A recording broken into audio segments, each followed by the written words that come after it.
Hello, Namaskar. Welcome in my classroom. Built environment class. Today topic elements of built environment. आज का जो topic रहने वाला हमारा बिल्ट इन्वायरमेंट के कौन कौन से एलिमेंट्स हैं उसके बारे में डिस्कशन करेंगे। लास्ट क्लास के अंदर भी हमने दो टॉपिक क्लियर करे थे। आज नेक्स्ट टॉपिक हम लोग कंप्लीट करने वाले हैं elements of built environment, building and home के बारे में। तो let's start. Elements of the built environment. The term built environment refers to aspects of our surrounding that are built by human. Built environment की term की बात की जाती है तो एक इंसान अपने आसपास का जो एरिया होता है, जो बिल्ट होता है, उसको किस एनवायरनमेंट के अंदर क्रिएट करता है, किस टाइप से वो बनाता है, उसको हम लोग बिल्ट एनवायरनमेंट में काउंट करते हैं।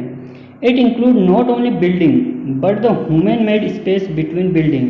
ये सिर्फ बिल्डिंग का पार्ट नहीं है, लेकिन human made space between building, एक इंसान और बिल्डिंग के बीच का एक स्पेस पार्ट होता है जो कि क्रिएट किया जाता है, जो कि बिल्ड किया जाता है।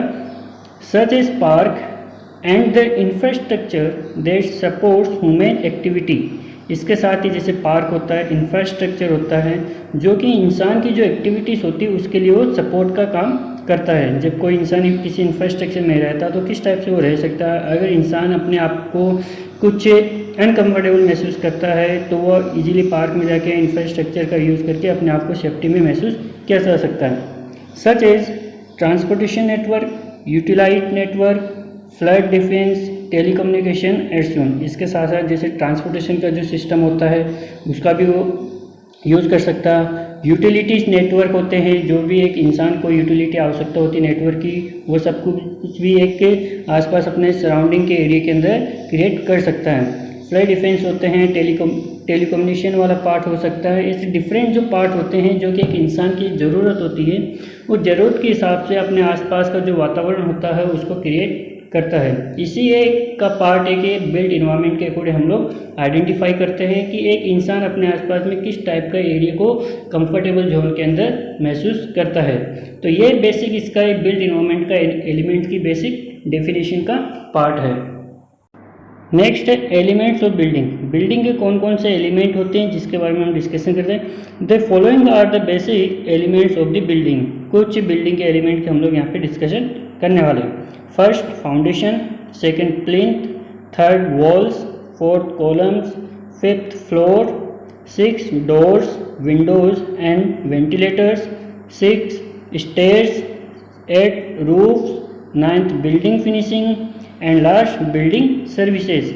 ये सब बिल्डिंग्स ऑफ एलिमेंट का पार्ट है। इनके बारे में वन बाय हम डिस्कशन करेंगे। फाउंडेशन क्या होता है, प्लिंथ क्या होता है, वॉल्स क्या होती है, कॉलम्स क्या होते हैं, फ्लोर क्या होता है, डोर, विंडो और वेंटिलेटर कहाँ पे यूज़ कर सकते हैं अपन, स्टेयर का क्या पर्पस होता है, रूफ का क्या पर्पस है, बिल्डिंग फिनिशेस में क्या क्या पार्ट आता है, एंड लास्ट में बिल्डिंग सर्विसेज के कौन कौन से पार्ट हम लोग को डिस्कशन करना है और कौन किस टाइप से वर्किंग कर सकता है, कैसे ये बिल्डिंग का एलिमेंट में काउंट हो सके। तो लेट्स वन बाय वन हम लोग इसको डिस्कशन करते हैं। आप सभी अपने किसी को अगर नोट्स बनाने की अगर ज़रूरत होती है तो हमारे वीडियो की जो स्पीड है उसको थोड़ा कम कर लीजिए। आप अपने आप के नोट्स भी यहाँ से आप लोग क्रिएट कर सकते हो। तो one by one elements of building को डिस्कशन करते हैं। सो फर्स्ट एक फिगर के अकॉर्डिंग हम आइडेंटिफाई करते हैं कौन कौन से एक बिल्डिंग के अंदर एलिमेंट हो सकता है। सबसे बॉटम के अंदर पार्ट आपका फाउंडेशन लेवल होता है जहाँ से हम लोग बिल्डिंग का स्ट्रक्चर तैयार करते हैं। फिर कन्वर्ट करते हैं, जो लेवल आ जाता है, जो ज़मीन हो जाती है उसके ऊपर एक पीसीसी प्रोवाइड करते हैं जिससे कि लोड की जो सॉइल होती है वो नीचे ज़्यादा बैठे नहीं। इसके बाद में फुटिंग स्टार्ट की जाती है। फुटिंग तक आपकी फुटिंग आपकी 2 फुट की भी हो सकती है, 3 फुट की हो सकती है। तो फुटिंग वाले जितना जो एरिया होता है इसको हम लोग फाउंडेशन में काउंट करते हैं। देन इसके बाद में अगर किसी एरिया के अंदर बेसमेंट की रिक्वायरमेंट होती है तो वहाँ पे वो बेसमेंट भी प्रोवाइड कर सकता है। देन नेक्स्ट हो जाता है प्लिंथ लेवल आ जाता है जहाँ से आपका फ्लोर स्टार्ट होता है। देन उसके बाद में डैम प्रूफिंग कोर्स हो जाता है। फिर विंडो सीलिंग हो जाती है। आपका जो फ्लोर होता है वहाँ से 3 फीट के हाइट के ऊपर जहाँ विंडो हम लोग प्रोवाइड करते हैं, जो विंडो का जो बॉटम पार्ट होता है उसको हम लोग विंडो सील में काउंट किया जाता है। देन उसके साथ ही ब्रिक वॉल स्टार्ट हो जाती है। देन उस जहाँ विंडो सील होता है, विंडो सील से लेके जहाँ पे हम लोग जो वेंटिलेटर प्रोवाइड करते हैं, जो एक रोशनदान होता है, वहाँ तक की जो हाइट होती है वो विंडो में क्रिएट हो जाती है। देन उसके ऊपर आप लोग प्रोवाइड कर सकते हो लेंटल प्रोवाइड होता है विंडो के ऊपर का। देन उसके बाद में सीलिंग आ जाती है, जो आपका फ्लोर होता है, जो स्लेब होती है उसको हम लोग सीलिंग में काउंट करते हैं। फिर आरसीसी स्लेब रूफ प्रोवाइड करते हैं। देन उसके बाद में फर्स्ट फ्लोर स्टार्ट हो जाता है, फिर सेकंड फ्लोर स्टार्ट हो जाता है, फिर थर्ड फ्लोर स्टार्ट होता है। लार्ज जो फ्लोर होता है उसके अंदर हम लोग स्लेब के ऊपर जो एक वॉल क्रिएट करते हैं, उस वॉल को हम लोग पैरापिट वॉल के अंदर कन्वर्ट करते हैं। और पैरापिट वॉल के ऊपर जो एक रेलिंग टाइप की बनाए जाते हैं उसको हम लोग कॉपिंग में काउंट करते हैं। तो ये बेसिक इसके एलिमेंट्स है बिल्डिंग के, जो कि एक नॉर्मल बिल्डिंग के अंदर हम लोग काउंट करते हैं।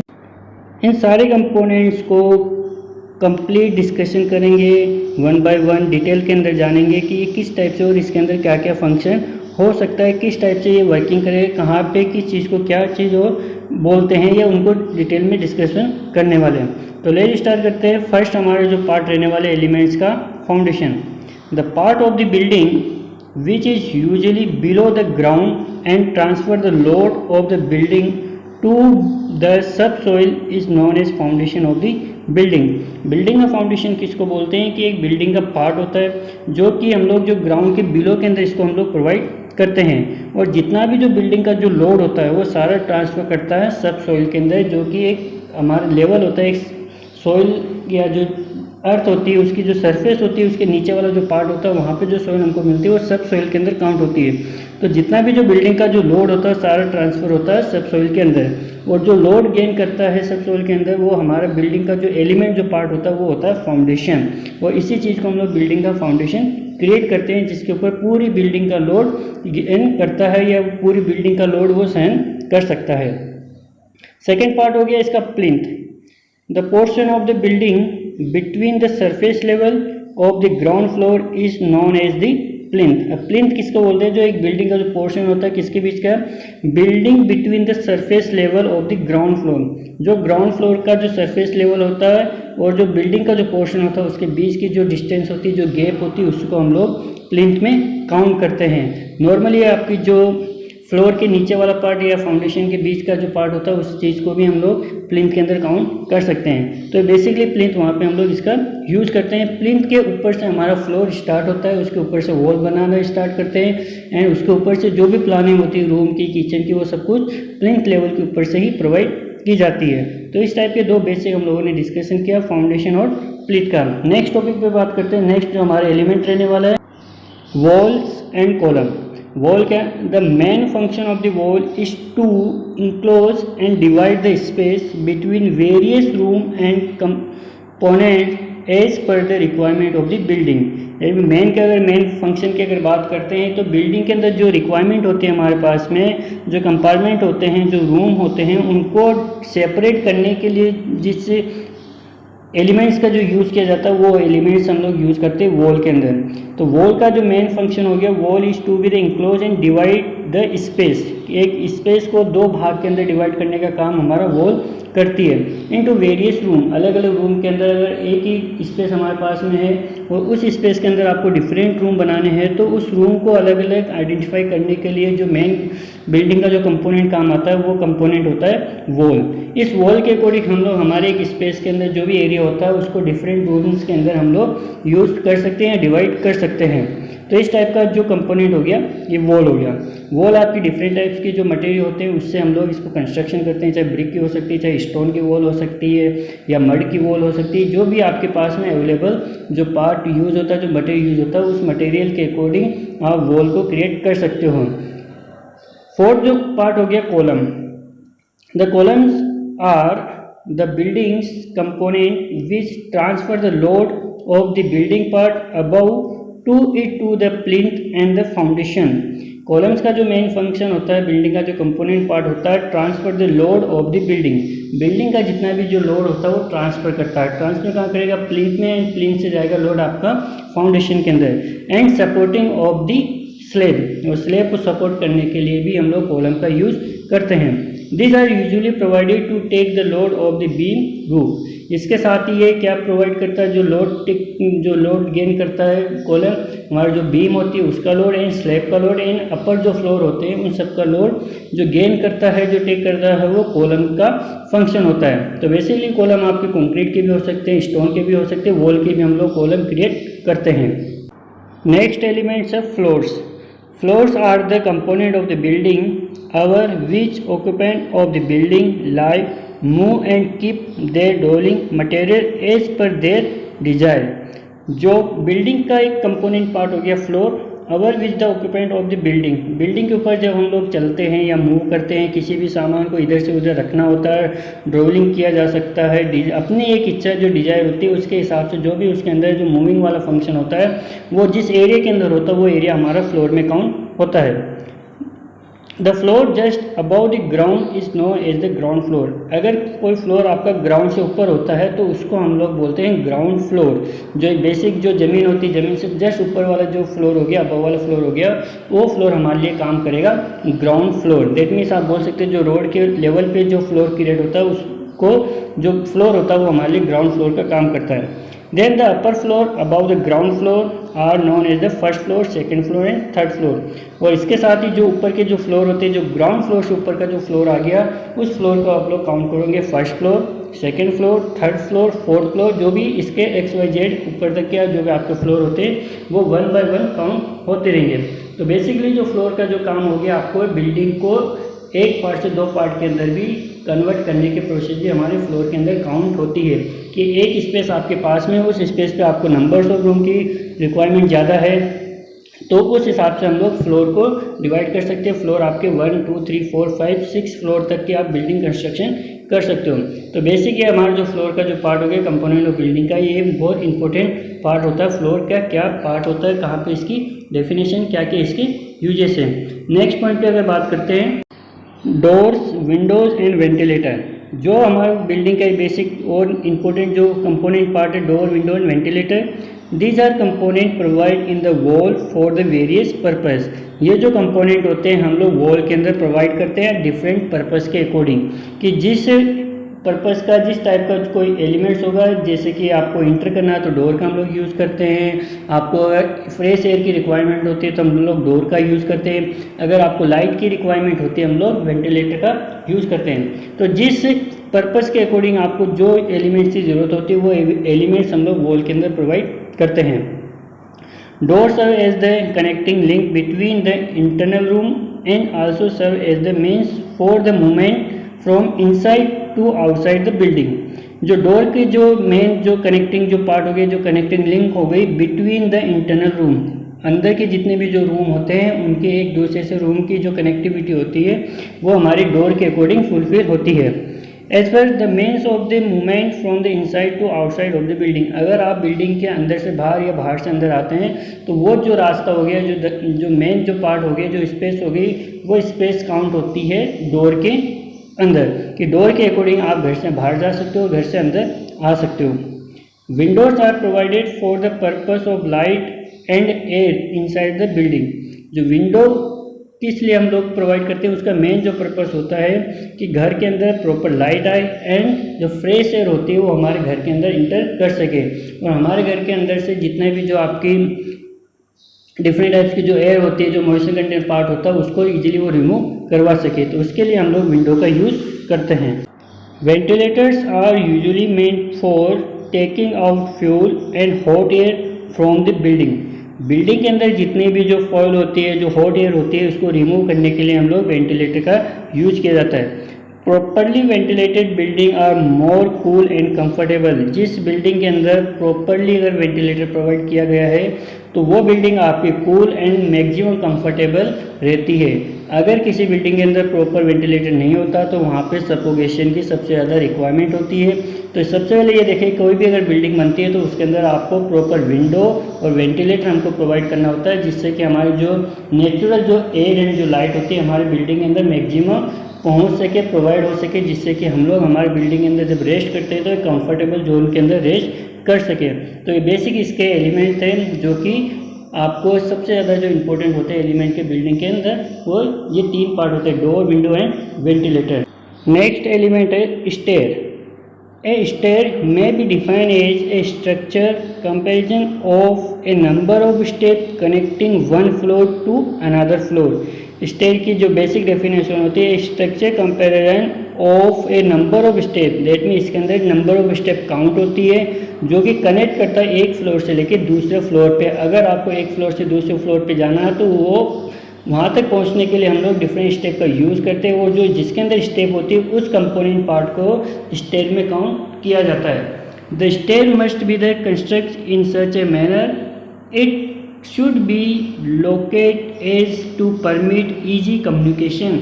सेकेंडली इसके बाद है कि स्टेयर को जब हम कंस्ट्रक्शन करते हैं प्रॉपर मैनर के अंदर कंस्ट्रक्शन करते हैं, जिससे कि आइडेंटिफाई होता है कि इजी कम्युनिकेशन हो सके, कि एक फ्लोर से दूसरे फ्लोर पे जब आप जाओ तो वहाँ पे इजीली कम्युनिकेट हो सके, इजीली आप लोग फ्लोर को चेंज कर सकते हैं, तो वहाँ पे स्टेयर यूज़ की जाती है। Next element roof. The roof is the upper most horizontal और inclined part of a building. एक बिल्डिंग का हॉरिजॉन्टल और इंक्लाइंड पार्ट को हम लोग रूफ में काउंट करते हैं। The main function being to cover the room और enclosure made by wall and to protect it from sun, rain, snow and wind. इसका जो मेन जो फंक्शन होता है रूफ का, वो पूरे जितने भी जो हमारी स्पेस के अंदर जो रूम होते हैं उनको कवर करने का होता है। जितने भी जो इंक्लोजर जो पार्ट होते हैं जो ब्रिक वॉल से बने होते हैं उन सबको प्रोटेक्ट करने का काम रूफ करती है। And to protect it from sun, sunlight से प्रोटेक्ट करती है, बारिश से प्रोटेक्ट करती है, स्नोफॉल होते हैं उनसे प्रोटेक्ट करती है, और जो विंड होती है जो तेज़ हवाएं चलती है उन सबसे सुरक्षित रखने की जो जिम्मेदारी होती है, जो कंपोनेंट पार्ट होता है वो रूफ होता है किसी भी एक बिल्डिंग का। इस रूफ के माध्यम से जितने भी उसके बिल्डिंग के जो कंपोनेंट पार्ट होते हैं उन सबको कवर करने का जो मेन जो वर्किंग पार्ट होता है, जो कंपोनेंट पार्ट होता है, वो रूफ में काउंट किया जाता है। इस रूफ के अकॉर्डिंग हम लोग फ्लोर को भी आइडेंटिफाई कर सकते हैं कि हर एक फ्लोर का जो नेक्स्ट फ्लोर आता है उसको कवर करने का काम भी रूफ का ही होता है। नेक्स्ट कंपोनेंट है बिल्डिंग फिनिशिंग। बिल्डिंग को किस टाइप से फिनिशिंग हो सकती है, कौन कौन से पार्ट होते हैं फिनिशिंग के, उसके बारे में डिस्कशन है। तो building finishes include item like plastering, pointing, white colour, washing, painting, varnish, distempering extra. Building का जो फिनिशिंग के लिए जो आइटम इंक्लूड हुए, जैसे हम लोग कोई भी बिल्डिंग कंस्ट्रक्शन होती है तो उसके बाद में जो वॉल होती है वो रफनेस में होती है, उस वॉल को फिनिशिंग में लाने के लिए हम लोग उसके ऊपर प्लास्टर करते हैं, पॉइंटिंग प्रोवाइड की जाती है, कलर वॉश किया जाता है, वाइट कलर होता है, फिर उसके बाद में कलर वॉशिंग की जाती है, फिर पेंटिंग की जाती है, वर्निश पार्ट होता है जिससे कि जो वॉल होती है उसके अंदर अगर आपको चमक दिखानी है तो उसमें वर्निश हम लोग प्रोवाइड करते हैं, डिस्टेम्परिंग की जाती है जिससे कि जो वॉल होती है उसकी जो रफनेस होती है उनको हम लोग क्लियर में स्मूथनेस में प्रोवाइड कर सकें। तो बिल्डिंग का फिनिशिंग का पार्ट है। The building finishes not only perfect the surface from the effect of weather but also provide the decorative effect. Building के लिए जो फिनिशिंग हम लोग प्रोवाइड करते हैं यही परफेक्ट नहीं है, इसके साथ साथ जो सरफेस होती है उसमें किस टाइप के और इफेक्ट आ सकते हैं जो कि वेदर के अकॉर्डिंग होती है, उन चीज़ों को भी आप लोग को प्रोवाइड करना होता है जिनको डेकोरेटिव इफेक्ट कहते हैं, जिससे कि आपस में जो वेदर कंडीशन चेंज होती है वेदरिंग के अकॉर्डिंग हमारे वॉल हमारी जो बिल्डिंग होती है उसके ऊपर कोई इफेक्ट नहीं हो, उसके लिए भी हम लोग बिल्डिंग का फिनिशिंग पार्ट प्रोवाइड करते हैं। तो बेसिकली जो बिल्डिंग का जो फिनिशिंग पार्ट होता है हमारी बिल्डिंग की सेफ्टी के अकॉर्डिंग भी हम लोग इसमें काउंट कर सकते हैं। तो नेक्स्ट एलिमेंट की अगर बात करते हैं बिल्डिंग सर्विसेज, बिल्डिंग के अंदर कौन कौन सी सर्विस हम लोग को प्रोवाइड करना चाहिए।